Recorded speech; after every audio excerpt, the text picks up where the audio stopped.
Bonsoir à tous. Encore un petit peu de courage. Je vais vous réveiller un petit peu en vous parlant de l'école doctorale qui traite donc des activités physiques, du sport, de la motricité et du mouvement. Donc c'est une école thématique mais pluridisciplinaire puisque, comme vous allez le voir avec les titres des thèses qui vont passer tout de suite, eh bien nous avons beaucoup de disciplines scientifiques qui s'intéressent à ce domaine, la physiologie, la biomécanique, les neurosciences, le management, les sciences sociales, la psychologie, etc. Donc je ne vous en dis pas plus par rapport à ça parce que vous allez le voir tout de suite. Alors je remercie beaucoup notre secrétaire d'école doctorale, Marie-Pierre Richoux, qui est ici et que je remercie infiniment. Elle gère donc plus de 100 doctorants et 3 sites d'école doctorale. Nous sommes site principal à Paris Sud, mais c'est une école co-accréditée avec Paris-Ouest, Nanterre, La Défense et Paris-Descartes. Donc c'est assez complexe à gérer. Et puis c'est aussi une école qui rassemble en fait tous les laboratoires qui sont intéressés par les sciences du sport et du mouvement, qui également a beaucoup de collaborations avec d'autres sciences, des fois plus fondamentales, donc des liens avec la médecine, avec les neurosciences, avec les sciences sociales, beaucoup de co-tutelle et de co-direction. Voilà, j'en dirai pas plus. Ceux qui seront intéressés pourront me poser des questions lors du cocktail. Et je vais tout de suite passer à nos doctorants, qui piaffent d'impatience, je pense, d'avoir leur diplôme. Et j'appelle d'abord Pascal Charitas.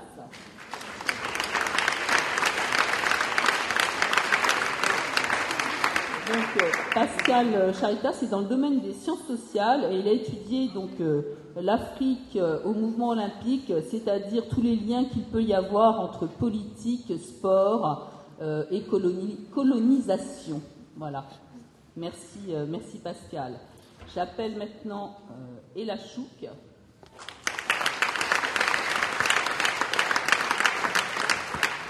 Donc, Ella travaille tout à fait dans un autre champ scientifique puisqu'elle a travaillé avec Michel-Ange Amorim sur donc, les neurosciences et sur le point de vue, notamment comment étudier le point de vue d'une personne, ce qui se passe dans son cerveau quand on observe un objet, et notamment un objet en 3 dimensions.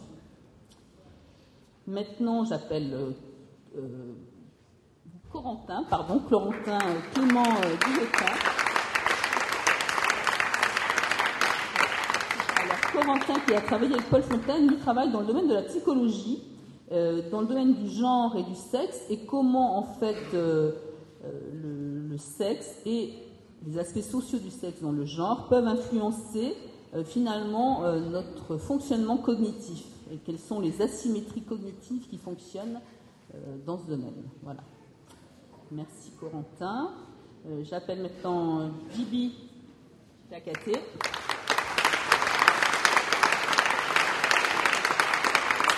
Eh bien, c'est très divers puisque Djiby a travaillé avec Serge Le Bozec pour son doctorat et lui travaille sur la motricité et comment, en fait, en étant assis, quand on manipule les objets, il y a des changements dans sa motricité au niveau des genoux, des jambes.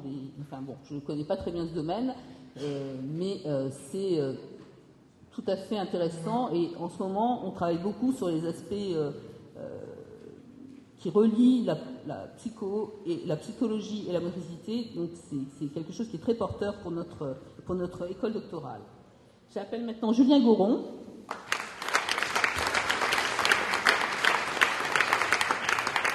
Donc, avec Julien Goron, on revient au domaine des sciences sociales. Donc, il a travaillé avec Daniel Denis et David Claude Kemo-Kambou. Et il a travaillé notamment sur les footballeurs, les jeunes footballeurs qui sont formés à Clairefontaine et qui donc se socialisent à travers à la fois le football et la scolarité. Merci. Souda Kader, maintenant, Souda Kader.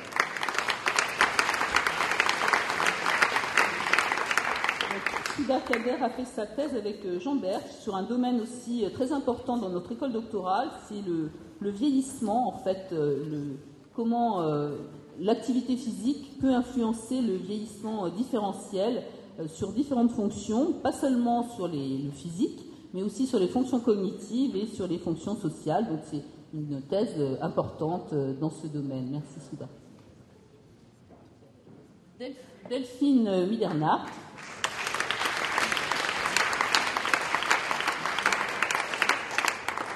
Delphine travaille un petit peu dans ce domaine-là des effets de l'activité physique, mais cette fois-ci avec des personnes paraplégiques de nature traumatique. Donc en quoi l'activité physique peut aider ces personnes, aussi d'un point de vue physique, mais aussi psychologique. Donc le handicap, le vieillissement sont deux domaines très importants dans notre école doctorale. Charlotte Parmentier.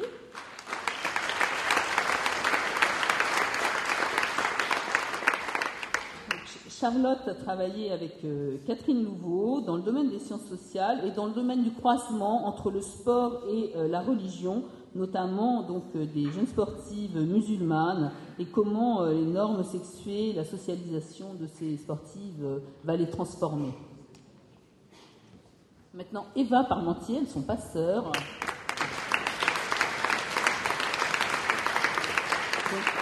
Eva, elle travaille dans le domaine de la psychologie et de la motivation, en fait, à faire de l'activité physique et comment engager des personnes à faire une activité physique, notamment par des stratégies de manipulation mentale qui sont le pied dans la porte et la porte au nez.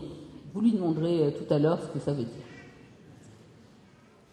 Julie Thomas, enfin.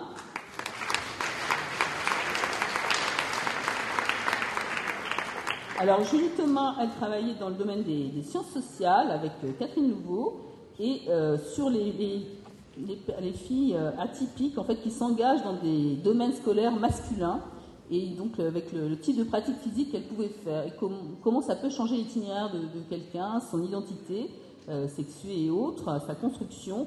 Quand on prend, par exemple, les filles qui vont faire de la physique nucléaire, il y en a peut-être moins que les hommes, au hasard, voilà.